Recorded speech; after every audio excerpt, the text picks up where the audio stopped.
LTV news కి స్వాగతం. నేను నాగశ్రీ. బులెటిన్ల ముందుగా హెడ్లైన్స్. ఎన్టీఆర్ 101వ జయంతి సందర్భంగా ఎన్టీఆర్ ఘాటులో నివాళులర్పించిన నందమూరి కుటుంబ సభ్యులు.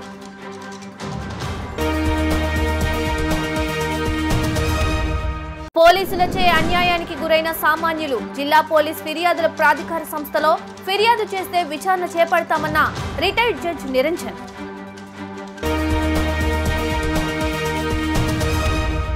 మంగళగిరిలో ఘనంగా ఎన్టీఆర్ 101వ జయంతి వేడుకలు. జూన్ 4న ఎన్నికల ఫలితాల్లో టీడీపీ అధికారంలోకి రానుందని ధీమా.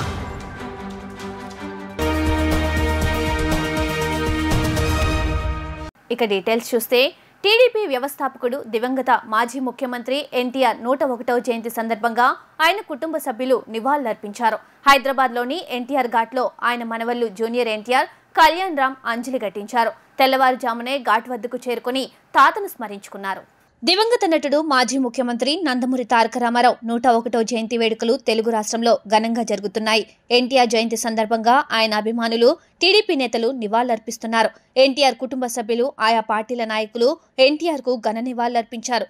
హైదరాబాద్లోని ఎన్టీఆర్ ఘాట్ వద్దకు వచ్చి పుష్పాంజలి ఘటించారు. నందమూరి బాలకృష్ణ, పురంధేశ్వరి, జూనియర్ ఎన్టీఆర్ సహా ఇతర కుటుంబ సభ్యులు ఎన్టీఆర్ ఘాట్ వద్దకు వచ్చి నివాళులర్పించారు. టీడీపీ వ్యవస్థాపకుడు ఎన్టీఆర్ 101వ జయంతి సందర్భంగా ఆయన కుటుంబ సభ్యులు, తెదేపా నేతలు నివాళులర్పించారు. హైదరాబాద్లోని ఎన్టీఆర్ ఘాట్ వద్ద ఆయన కుమారులు నందమూరి బాలకృష్ణ, నందమూరి రామకృష్ణ తదితరులు అంజలి ఘటించారు. ఈ సందర్భంగా బాలకృష్ణ మాట్లాడుతూ ఎన్టీఆర్ సేవలను కొనియాడారు.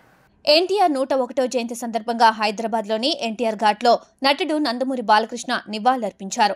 అనంతరం ఆయన మీడియాతో మాట్లాడుతూ రాజకీయ చైతన్యం తీసుకువచ్చిన మహనీయుడు ఎన్టీఆర్ అని కొనియాడారు. తెలుగువారి ఆరాధ్య దైవం ఎన్టీఆర్ అని, ఆయన స్ఫూర్తిని ఎంతో మంది అందిపుంచుకున్నారని తెలిపారు. రైతు కుటుంబంలో పుట్టిన ఎన్టీఆర్ మొదట చదువుకే ప్రాధాన్యత ఇచ్చారని, ఆ తర్వాత చిత్రరంగంలోకి వచ్చారన్నారు. ఆయన అంటే నవరసాలకు అలంకారమని అన్నారు. నటనకు విశ్వవిద్యాలయమని కొనియాడారు. సినీ రంగంలో మకుటం లేని మహారాజుగా వెలుగొందుతున్న సమయంలోనే రాజకీయాల్లోకి వచ్చారని తెలిపారు. రాజకీయ చైతన్యం తీసుకువచ్చిన మహనీయుడని ప్రశంసించారు. నటరత్న పద్మశ్రీ డాక్టర్ నందమూరి తారక రామారావు గారు తెలుగుదేశం పార్టీ వ్యవస్థాపకులు. ఆయన 101వ ఈ జయంతిని పురస్కరించుకుని మరి అందరూ కుటుంబ సభ్యులైతేనేమి, పార్టీ కార్యకర్తలు అందరూ కూడా ఆయనకి ఘన నివాళులు అర్పించడానికి ఎన్టీఆర్ ఇంకా ఒక శక్తి. ఆయన ఎన్నో సందర్భాల్లో చెప్పడం జరిగింది. ఎన్టీఆర్ అంటే కేవలం నందమూరి తారక రామారావు మాత్రమే కాదు, ఎన్నట్టే నటనాలయం, ఆయన ఇల్లు ఒక నటనాలయం, అందులో ఆయన ఒక నటరాజు నరసింహుడు. టీ అంటే తారామండలంలోని తారక ధ్రువ తారకుడు. ఆర్ అంటే రాజర్షి రారాజు, రాజకీయ దురంధర యుగంధరుడు, రమణీయ రమ్య కమనీయ సౌమ్య గుణధాముడని. అలాగే ఆయన మొదటి నుంచి కూడా చూస్తే ఆయన ఈ జీవిత ప్రస్థానం ఒక మామూలు రైతు కుటుంబంలో పుట్టి, అలాగే ముందు అవకాశం వచ్చారు కూడా కాదు అని ముందు చదువుకే ప్రాధాన్యత ఇచ్చి ఆయన చదువు పూర్తి చేసుకున్నాక మరి చలనచిత్ర ప్రవేశంలోకి అడుగుపెట్టడం జరిగింది. అదే ఇక ఆయన చలనచిత్ర రంగంలో ఆయన ప్రస్థానం గురించి వేరే చెప్పనవసరం లేదు.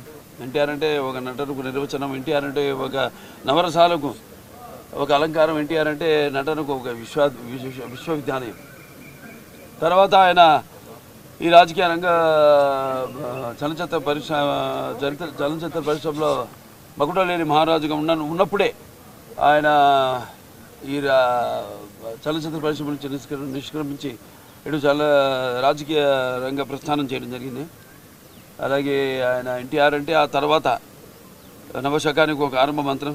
ఎన్టీఆర్ అంటే ఒక నవజాతికి మార్గదర్శకం. అలాగే ఎన్టీఆర్ అంటే నానా జాతులకు దైవ సమానం. అలాగే ఎంతోమంది ఆనాడు ఒకే పందాలు వెళ్తున్న రాజకీయాలను మార్చి ఎంతోమంది ఎవరైతే అంటే అంతకుముందు ప్రతి తెలుగు బిడ్డ, ప్రతి తెలుగు మట్టి గడ్డ కూడా నేను తెలుగువాడని సంగర్వంగా చెప్పుకొని దమ్ము, ధైర్యం, సత్తువ, తెగువ, అలాగే అహంకారానికి తానబెట్టి పదును పెట్టి బయటకు వచ్చి చెప్పించిన ఒక తెలుగు తేజ నందమూరి తారక రామారావు గారు. భారత సుప్రీంకోర్టు 2006లో ప్రకాష్ సింగ్ కేసులో ఇచ్చిన చరిత్రాత్మక తీర్పులో పోలీసులపై వచ్చే ఫిర్యాదులను విచారించడానికి పోలీస్ ఫిర్యాదుల ప్రాథమిక సంస్థను ఏర్పాటు చేయడం జరిగిందని రిటైర్డ్ జడ్జి నిరంజన్ తెలియజేశారు. పోలీసులచే అన్యాయానికి గురైన సామాన్యులు జిల్లా పోలీస్ ఫిర్యాదుల ప్రాధికార సంస్థలో ఫిర్యాదు చేసుకుంటే విచారణ చేపడుతుందని స్పష్టం చేశారు. మంగళగిరి కాజా గ్రామం లాసియా రెసిడెన్సీ జిల్లా పోలీసుల ఫిర్యాదుల ప్రాధికార సంస్థ రిటైర్డ్ జడ్జి జిల్లాల coordinate chairman Niranjan, retired joint collector Chennakeswara Rao, retired additional SP Raghu media సమావేశం నిర్వహించారు. ఈ సందర్భంగా వారు మాట్లాడుతూ రాష్ట్రాల్లో పోలీసులపై వచ్చే ఫిర్యాదులను విచారించడానికి 2006లో భారత సుప్రీంకోర్టు జిల్లా పోలీస్ ఫిర్యాదుల ప్రాథమిక సంస్థను ఏర్పాటు చేయడం జరిగిందన్నారు. గుంటూరు ప్రధాన కేంద్రంగా పల్నాడు, బాపట్ల, ప్రకాశం, నెల్లూరు జిల్లాల అధికార పరిధిగా కాజా గ్రామంలోని లాసియా రెసిడెన్సీలోని 106, 107 ఫ్లాట్స్లో ఈ కార్యాలయాన్ని ఏర్పాటు చేయడం జరిగిందని చైర్మన్ నిరంజన్ తెలియజేశారు. ఒక సుప్రీంకోర్టు రిటైర్డ్ జడ్జెస్ని పెట్టి చేస్తే వాళ్ళు 1978-80 మధ్య డిఫరెంట్ ఆస్పెక్ట్స్లో ఇంచుమించు ఒక 5 రిపోర్ట్ సబ్మిట్ చేశారు కమిషన్. మోడల్ పోలీస్ యాక్ట్ కూడా తయారైంది, కానీ కొన్ని కారణాల వల్ల ఎందువల్ల మనకు తెలియదు, కానీ దాని గవర్నమెంట్ వారు కానీ దాన్ని చట్ట రూపంలో తీసుకురావడం లేకపోయిందన్నమాట. ఆ విషయాన్ని 2006లో సుప్రీంకోర్టులో కొంతమంది ప్రకాష్ సింగ్ అని రిటైర్డ్ పోలీస్ అఫీషియల్ వాళ్ళు దాన్ని దృష్టికి తీసుకొచ్చి ఇప్పటికైనా పోలీస్ యాక్ట్ వచ్చే పరిస్థితి కలిగించని సుప్రీంకోర్టు అడిగితే సుప్రీంకోర్టు దాని ఆవశ్యకతని బాగా చెబుతూ తొందరగా చేయండి అని చెప్పి గవర్నమెంట్స్కి అందరికీ డైరెక్షన్లు ఇస్తూ, అప్పుడు దాకా ఈ మధ్య ఎంత టైంకి చేస్తారో తెలియదు కాబట్టి ఈ లోపల ఏదో కొంత ఇంటర్మ్గా మెజర్స్ చేద్దామని చెప్పి కొన్ని చేశారన్నమాట. పోలీసు సెక్యూరిటీ అనే ఒకటి, అట్లా తర్వాత డీజీపీ క్యాడర్ వాళ్ళకి మినిమం, ఎస్పీలకి మినిమం 2 years ఉండాలని కొన్ని డైరెక్షన్లు ఇచ్చుకుంటూ చేశారు. దాంట్లో ఈ state and district police complaint authority అని చెప్పి ఒక అంశం పెట్టారు. ఈ స్టేట్ పోలీస్ కంప్లైంట్ అథారిటీలో ఎవరు చైర్మన్గా ఉంటారంటే రిటైర్డ్ హైకోర్టు జడ్జి కానీ రిటైర్డ్ సుప్రీంకోర్టు జడ్జి కానీ ఉండొచ్చు అన్నమాట. దానికి గాను chief justice of concern state, ఇప్పుడు మన స్టేట్ అంటే ఏపీ హైకోర్టు చీఫ్ జస్టిస్ గారు ఆ ప్యానల్ నుంచి ఒక జడ్జి గారిని సజెస్ట్ చేస్తారు. ఆ విధంగా మనకి జస్టిస్ ఉమాదేవి గారు రిటైర్డ్ హైకోర్టు జడ్జి మన స్టేట్ కమిటీ చైర్మన్ అన్నమాట, state level police complaint authority chairman. ఇప్పుడు మా దగ్గరికి వచ్చే కేసులు మీకు చెప్పాను ఇదే టైప్లో వస్తాయి. ఇవి కాక ఇప్పుడు నేను చెప్పిన డిటెన్షన్, ఇల్లీగల్ డిటెన్షను, గ్రీవియస్ హర్టు, రేపు, కస్టోడియల్ డెత్ కాకుండా పోలీసు వారు ఇతర సివిల్ డిస్ప్యూట్లో ఇన్వాల్వ్ అయ్యి ఆ ప్రాపర్టీస్ని గ్రాప్ చేయటం కానీ, ల్యాండ్ కానీ, హౌస్ కానీ గ్రాప్ చేసినా కానీ, లేదంటే వాళ్ళు అబ్యూజ్ ఆఫ్ అంటే అధికార దుర్వినియోగం చేస్తే అది రకరకాలుగా ఉండొచ్చు. చేయాల్సిన పని చేయకపోవటం, చేయకూడని పని చేయటం అధికార దుర్వినియోగం. కాబట్టి అవి కూడా పరిధిలోకి వస్తాయి, మా పరిధిలోకి వస్తాయి. వీటిలో ఎవరైనా కంప్లైంట్ ఇస్తే వాళ్ళని పిలిపించి వాళ్ళ ఐడెంటిటీ చెక్ చేసుకొని పోలీసు వారికి నోటీస్ ఇచ్చి, ఎవరైతే ఆఫీసర్స్ ఉంటారో వాళ్ళకి నోటీస్ ఇచ్చి వాళ్ళు చెప్పింది విని ఇద్దరు మామూలుగా క్వాజీ జ్యుడిషియల్ అథారిటీ అనమాట, వాళ్ళు చెప్పిన సాక్ష్యాలన్నీ చూసుకొని ఏది కరెక్ట్ అని చెప్పి ఒక రిపోర్ట్ మేము తయారు చేసి ఎవరు తప్పు ఉంది దీంట్లో అని గవర్నమెంట్ సబ్మిట్ చేస్తాము. Government has to take action. అది వాళ్ళు క్రిమినల్ యాక్షన్ తీసుకోవచ్చు, లేకుంటే డిసిప్లినరీ యాక్షన్ తీసుకోవచ్చు, 2 తీసుకోవచ్చు, చెప్పలేము. అది మా పరిధి ఇది. కాబట్టి మాకు ఈ పరిధిలో వచ్చే కేసులన్నీ కానీ చాలామందికి రాగా గ్రీవెన్స్లు ఉంటాయి కాబట్టి వాళ్ళందరూ వస్తే పరిష్కరించడానికి అనుకూలంగా ఉంటుంది. తద్వారా పోలీస్ వ్యవస్థ మీద కూడా అందరికీ నమ్మకం పెరిగే అవకాశం ఉంటుంది.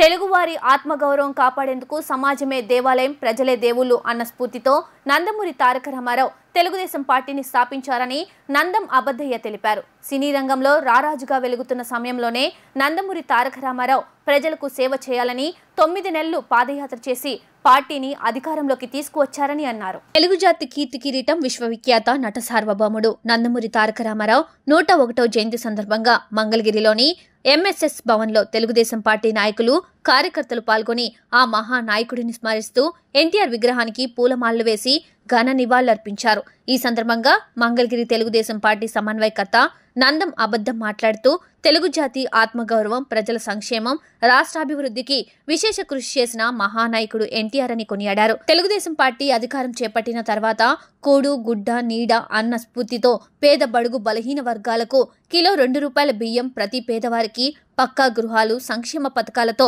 ప్రజల హృదయాల్లో చిరస్థాయి స్థానాన్ని సంపాదించిన ఘనత ఒక్క ఎన్టీఆర్దేనన్నారు. డాక్టర్ నందమూరి తారక రామారావు గారి యొక్క 101వ జయంతి సందర్భంగా డాక్టర్ ఎంఎస్ఎస్ భవన్లో ఘనంగా నివాళులు అర్పించడం జరిగింది. మరి ఈ సందర్భంగా నందమూరి తారక రామారావు గారు 1982లో మే ఇదే రోజున హైదరాబాద్ ఉమ్మడి రాష్ట్రంలో ఉన్నటువంటి న్యూ ఎమ్మెల్యే క్వార్టర్స్లో తెలుగుదేశం పార్టీని స్థాపించడం జరిగింది. తెలుగుదేశం పార్టీ స్థాపించడానికి ముందు ఈ రాష్ట్రంలో జరుగుతున్నటువంటి పరిణామాల్లో దృష్ట్యా తెలుగువారికి సరైన ప్రాతినిధ్యం తెలుగువారికి దక్కటలేదు. మరి ఢిల్లీ వారి పెత్తనం ఎక్కువగా సాగుతూ ఉన్నది. తెలుగువారి ఆత్మ గౌరవాన్ని కాపాడుకోవడం కోసం ఆ రోజు నందమూరి తారక రామారావు గారు సమాజమే దేవాలయం, ప్రజలే దేవుళ్ళు అనే స్ఫూర్తితో తెలుగుదేశం పార్టీని స్థాపించడం జరిగింది. ఆనాడు పేద, బడుగు, బలహీన వర్గాలకి తన వంతు సహాయ సహకారాలు అందించాలని మరి ఆనాడు సినీ రంగంలో రారాజుగా వెలుగుతున్నటువంటి నందమూరి తారక రామారావు గారు అవన్నీ కూడా వదిలిపెట్టి ప్రజలకి సేవ చేయాలని, తన వంతు సహాయ సహకారాలు అందించాలనే ఉద్దేశంతో ఆనాడు పార్టీని స్థాపించి మరి సుదీర్ఘ పాదయాత్ర, దాదాపు 9 నెలలు పాదయాత్ర చేసి కొద్ది కాలంలో 9 నెలల్లోనే తెలుగుదేశం పార్టీని అధికారంలోకి తీసుకొచ్చినటువంటి నాయకుడు నందమూరి తారక రామారావు గారు. ఈ విధంగా భారతదేశంలో కానీ ప్రపంచ దేశంలో కూడా నందమూరి తారక రామారావు గారు చేసినట్టుగా మరి 9 నెలల్లో అధికారంలోకి తీసుకొచ్చినటువంటి నాయకుడు ఈనాటికి కూడా ఎవరూ లేరని చెప్పక తప్పదు. చలనచిత్ర రంగంలో మొగటం లేని మహారాజుగా కీర్తి ప్రతిష్టలు పొందినటువంటి మహనీయుడు నాడు రాజకీయ రంగంలోనికి ప్రవేశించాలనేటువంటి ఉద్దేశంతో 1982లో మార్చి 28వ తేదీన 29వ తేదీన పార్టీ ఆవిర్భావం జరిగింది. నాటి నుంచి ఎదురులేని విధంగా 9 నెలల్లో ఆంధ్ర రాష్ట్రాన్ని చుట్టూ తిరిగి ప్రజల మన్ననలు పొంది అధికారంలోకి వచ్చినటువంటి మహనీయుడు స్వర్గీయ నందమూరి తారక రామారావు గారు. వారు చూపించినటువంటి మార్గంలో నేటి వరకు కూడా తెలుగుదేశం పార్టీ నడుస్తూనే ఉన్నది. మరి తెలుగు వాళ్ళకి సేవ చేయాలనేటువంటి ఉద్దేశంతో వచ్చిన రాజకీయ నాయకుడు ఎన్టీఆర్ పేద, బడుగు, బలహీన వర్గాలకి పట్టెడు అన్నం పెట్టాలనేటటువంటి ఉద్దేశంతో కూడు, గూడు, గుడ్డ అనేటటువంటి నినాదంతో మరి ప్రజల్ని మరి వాళ్ళ యొక్క సుఖ సంతోషాల కోసం త్యాగం చేసినటువంటి మహనీయుడు ఆయనే. అలాంటి మహనీయుడిని స్మరించుకుంటూ మనకందరికి కూడా ఈరోజు మనకి చాలా గొప్ప దినంగా మనం పరిగణించాలనేటువంటి భావంతో ఈరోజు ఈ కార్యక్రమానికి జరుపుకోవడం వల్ల చాలా సంతోషాన్ని ఈ అవకాశం ఇచ్చిన పెద్దలకు ధన్యవాదాలు తెలుపుకుంటూ సెలవు తీసుకుంటున్నాను. సార్వత్రిక ఎన్నికల కౌంటింగ్ కు ఆంధ్రప్రదేశ్ సిద్ధమవుతోంది. పోలింగ్ రోజున రాష్ట్రంలోని వివిధ ప్రాంతాల్లో హింస చెలరేగిన నేపథ్యంలో లెక్కింపు సందర్భంగా పటిష్ట చర్యలు చేపడుతున్నట్టు రాష్ట్ర ప్రధాన ఎన్నికల అధికారి ముఖేష్ కుమార్ తెలియజేశారు. పోలింగ్ రోజున రాష్ట్రంలోని వివిధ ప్రాంతాల్లో హింస చెలరేగిన నేపథ్యంలో లెక్కింపు సందర్భంగా పటిష్ట చర్యలు చేపడుతున్నట్టు రాష్ట్ర ప్రధాన ఎన్నికల అధికారి ముఖేష్ కుమార్ మీనా తెలిపారు. సమస్యాత్మక ప్రాంతాలు, నియోజకవర్గాల్లో అదనపు బలగాలను మోహరిస్తున్నట్టు చెప్పారు. స్ట్రాంగ్ రూమ్ల వద్ద కట్టుదిట్టమైన బందోబస్తు ఏర్పాటు చేసినట్టు తెలియజేశారు. కౌంటింగ్ రోజున డ్రై డే అమలు చేస్తున్నామని, రాష్ట్రానికి మరో 20 కంపెనీల బలగాలను ప్రత్యేకంగా కేటాయించారని వివరించారు. పోలింగ్ తర్వాత పల్నాడు జిల్లాలో రేకెత్తిన అల్లర్లను అదుపులోకి తెచ్చినట్టు మీనా వివరించారు. మామూలుగా స్ట్రాంగ్ రూమ్స్ అరేంజ్మెంట్ అంటే 3 టైర్ అరేంజ్మెంట్ ఉంటుంది. ఫస్ట్ టైర్లో సిఆర్పిఎఫ్ ఉంది, సెకండ్ టైర్లో ఎస్ఏపి స్టేట్ ఆర్మ్ పోలీస్ ఉంది, థర్డ్ టైర్లో పోలీస్ సివిల్ పోలీస్ అరేంజ్మెంట్ ఉంది. సో ఇక్కడ ఇది చూసిన తర్వాత అరేంజ్మెంట్స్ పక్కాగా ఉన్నాయి. తర్వాత ప్రతి స్ట్రాంగ్ రూమ్ పైన ఒక సీసీటీవీ కెమెరా ఉంది, కారిడోర్స్లో కూడా సీసీటీవీ కెమెరా ఉన్నాయి. క్యాండిడేట్స్ కోసం కూడా మనం ఇక్కడ కంట్రోల్ రూమ్లో వాళ్ళు ఇక్కడ వచ్చి చూడడానికి ఏర్పాటు చేయడం జరిగింది. దీని తర్వాత ఇంకొక ఇన్స్ట్రక్షన్ అంటే క్యాండిడేట్స్ లేదా వాళ్ళ ఏజెంట్ వచ్చినప్పుడు, రిప్రజెంటేటివ్ వచ్చినప్పుడు వాళ్ళ ఫిజికల్గా కూడా 2 సార్లు డేలో టైం డిసైడ్ చేసుకొని అక్కడ స్ట్రాంగ్ రూమ్ దగ్గర తీసుకొని ఫిజికల్గా చూపించడానికి ఏర్పాటు కూడా చేయడం జరిగింది. సో ఆల్ దీస్ అరేంజ్మెంట్స్ నేను ఆల్రెడీ 2 జిల్లాలు చూశాను, 3 జిల్లా చూస్తున్నాను. మళ్ళీ ఈ నెక్స్ట్ 2-3 డేస్లో సమ్ 5-6 ఇంటికి వెళ్ళి చూస్తాను. సో ఆల్మోస్ట్ పోలింగ్ అయిపోయింది. నెక్స్ట్ ఫైనల్ స్టేజ్కి మనం వచ్చేసాము. ఆ ఫైనల్ స్టేజ్లో ఆ రోజు సెక్యూరిటీ సంబంధించి, సేఫ్టీ సంబంధించి, కౌంటింగ్ ప్రొసీజర్ సంబంధించి ఏమీ డిఫెక్ట్ రాకూడదు, గ్యాప్ రాకూడదు. ఈ వైలెన్స్ దృష్టిలో పెట్టుకొని ఎలక్షన్ కమిషన్ ఆల్రెడీ దీనిపైన స్టేట్ గవర్నమెంట్కి ఇన్స్ట్రక్షన్ ఇవ్వడం జరిగింది. అంటే సుమారుగా 20 కంపెనీస్ని కౌంటింగ్ అయిన తర్వాత 15 రోజుల వరకు స్టేట్కి ఇవ్వడం జరిగింది. దీని తర్వాత ఇప్పుడు పోలీస్ తరఫు నుంచి డీజీపీ గారి సూపర్విజన్లో ప్రతి జిల్లాలో సెన్సిటివ్ ప్లేసెస్ ఎన్ని ఉన్నాయి, సెన్సిటివ్ కాన్స్టిట్యున్సీస్ ఏమున్నాయి అన్నీ ఐడెంటిఫై చేసేసి అక్కడ ట్రబుల్ ఎవరు చేయొచ్చు, వాళ్ళ మీద ఏం యాక్షన్ తీసుకోవాలి, పికెట్స్ మొత్తం రాష్ట్రంలో పెట్టడం జరుగుతుంది. 144 సెక్షన్ ఈ area red zone area declare చేసి ఇక్కడ మేము పెట్టడం జరుగుతుంది. ఆ రోజు డ్రై డే డిక్లేర్ చేస్తాము. తర్వాత 144 అయితే నెక్స్ట్ ఏ రోజు ఎంతవరకు అవసరం ఉంటుంది ఎక్స్టెండ్ కూడా చేయడం జరుగుతుంది. పల్నాడులో పరిస్థితులు అదుపులో వచ్చినాయి అంటారు. పల్నాడులో ఒకరోజు అంటే next day polling day next day వరకు కొద్దిగా ప్రాబ్లమ్స్ ఉండేది. నెక్స్ట్ డే ఈవినింగ్ నుంచి స్పెషల్ ఆఫీసర్స్ పంపించి తర్వాత స్పెషల్ ఫోర్సెస్ పంపించి అంతా అదుపులో తీసుకున్నారు. ఆ రోజు నుంచి ఇప్పుడు దాకా కంటిన్యూస్గా మానిటరింగ్ ద్వారా ఎవ్రీథింగ్ ఈజ్ అండర్ కంట్రోల్. దీని తర్వాత వైలెన్స్ ఇన్సిడెంట్ కూడా అక్కడ ఏం జరగలేదు, మిగతా రాష్ట్రంలో కూడా జరగలేదు. మాచర్ల ఎమ్మెల్యే పిన్నెల్లి రామకృష్ణారెడ్డికి బిగ్ రిలీఫ్ దొరికింది. 3 కేసుల్లో ఏపీ హైకోర్టు కీలక తీర్పునిచ్చింది. 3 కేసుల్లో ముందస్తు బెయిల్ మంజూరు చేసింది హైకోర్టు. పలు షరతులు విధించింది. షరతులతో కూడిన మధ్యంతర బెయిల్ మంజూరు చేసింది హైకోర్టు. వచ్చే నెల 6వ తేదీ వరకు ముందస్తు బెయిల్ మంజూరు చేసింది ధర్మాసనం. అయితే కొన్ని షరతులు విధించింది. పిన్నెల్లి రామకృష్ణారెడ్డి ప్రతిరోజు ఎస్పీ ముందు హాజరు కావాలని ఆదేశించింది. 4వ తేదీన మాత్రమే కౌంటింగ్ కేంద్రానికి వెళ్లవచ్చని తెలిపింది. ఆ రోజున రిటర్నింగ్ అధికారికి రిపోర్ట్ చేయాలని ఆదేశించింది. ఎన్నికల్లో పోటీ చేసిన అభ్యర్థి కావడంతోనే ఈ వెసులుబాటు కల్పిస్తున్నట్లు హైకోర్టు ధర్మాసనం పేర్కొంది. జూన్ 6వ తేదీన మళ్లీ విచారణ చేపడతామని హైకోర్టు తెలిపింది. చంద్రగిరి టీడీపీ అభ్యర్థి పులివర్తి నాని మరోసారి చెవిరెడ్డి భాస్కర్ రెడ్డిపై ధ్వజమెత్తారు. చెవిరెడ్డిని మించిన నటుడు దేశంలో ఎవరూ లేరని, ఆయన ఒక అపరిచితుడని వ్యంగ్యం ప్రదర్శించారు. 2014 నుండి చెవిరెడ్డి చంద్రగిరిలో దొంగ ఓట్ల రాజకీయం చేస్తున్నాడని ఆరోపించారు. ఇటీవల చెవిరెడ్డి మాట్లాడుతూ తనపై నాని అన్యాయంగా ఆరోపణలు చేస్తున్నారని వ్యాఖ్యానించారు.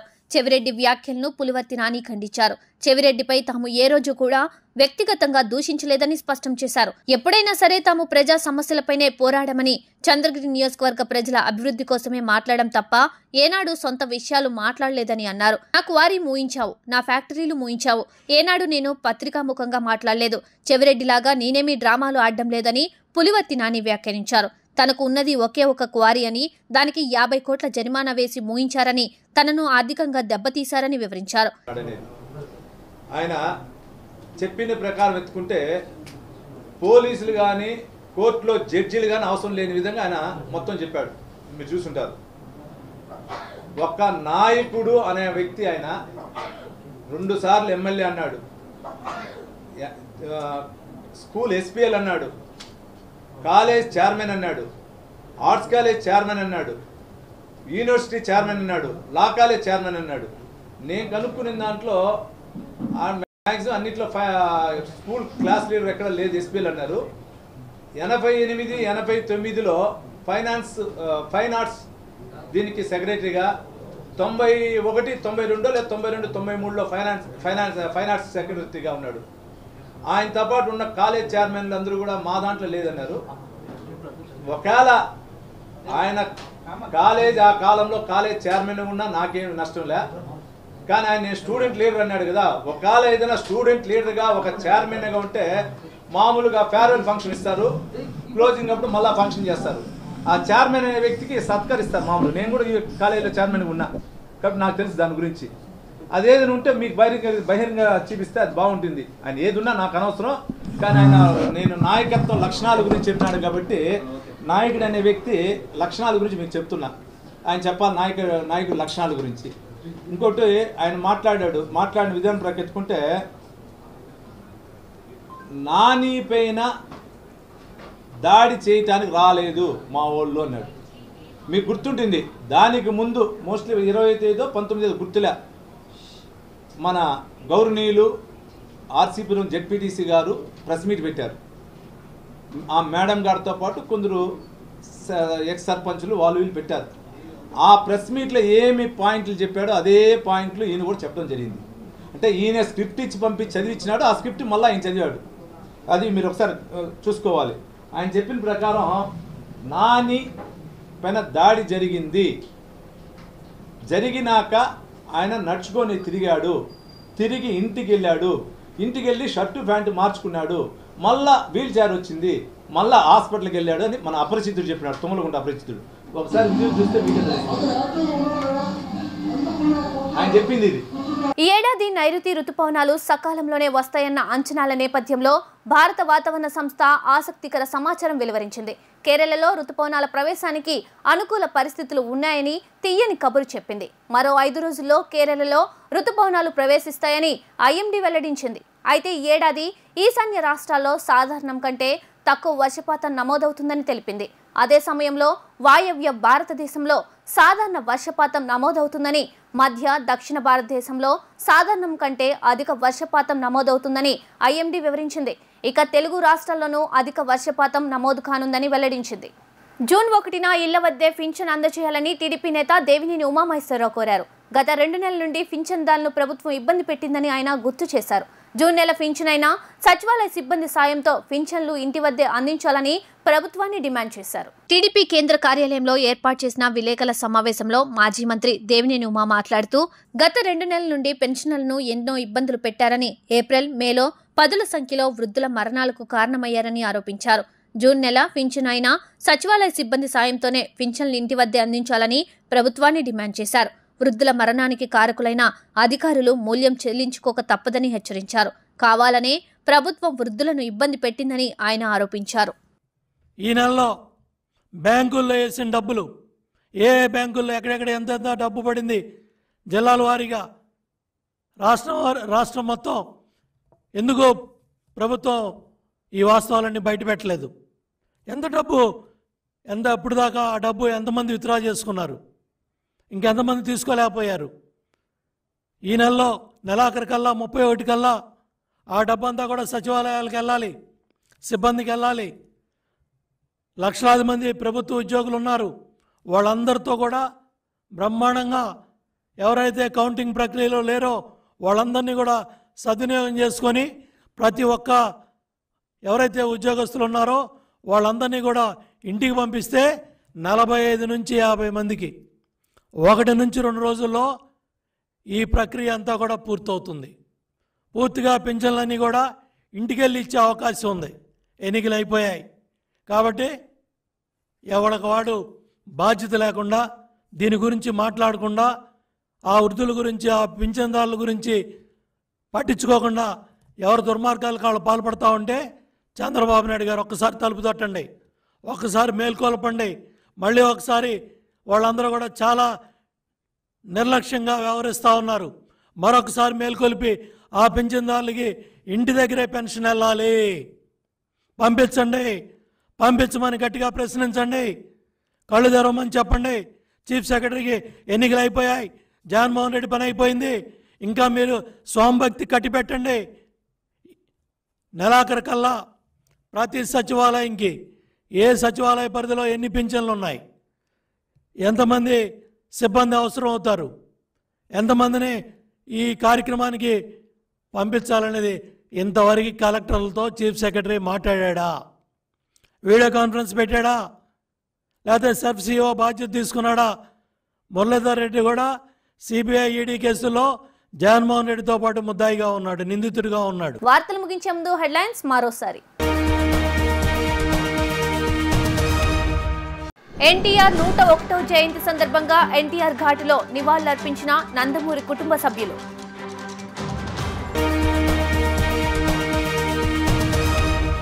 పోలీసులచే అన్యాయానికి గురైన సామాన్యులు, జిల్లా పోలీస్ ఫిర్యాదుల ప్రాధికార సంస్థలో ఫిర్యాదు చేస్తే విచారణ చేపడతామన్న retired judge Niranjan.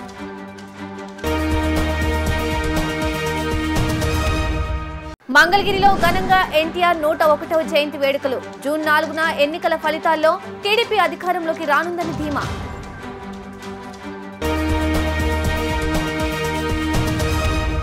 LTV news ఇంతటితో సమాప్తం. తిరిగి రేపటి బులెటిన్లో మళ్ళీ కలుద్దాం. అంతవరకు సెలవు. నమస్కారం.